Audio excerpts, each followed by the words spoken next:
مجھے ایسا لگتا ہے کہ ہمارے معاشرے کے اندر سکھایا جانے والا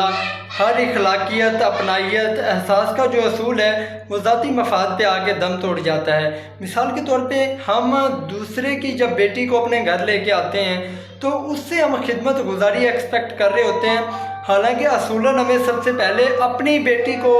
خدمت گزاری کا درس دے کے کسی اور کے گھر بھیجنا چاہیے، جس کو ہم یہ سکھاتے ہیں کہ تو اس کے ماں باپ کی ملازم نہیں ہے۔ اور جو ہم درس اپنے بیٹے کو دے رہے ہوتے ہیں کہ بیوی پھر مل جائے گی، بچے تو پھر مل جائیں گے، لیکن ماں باپ،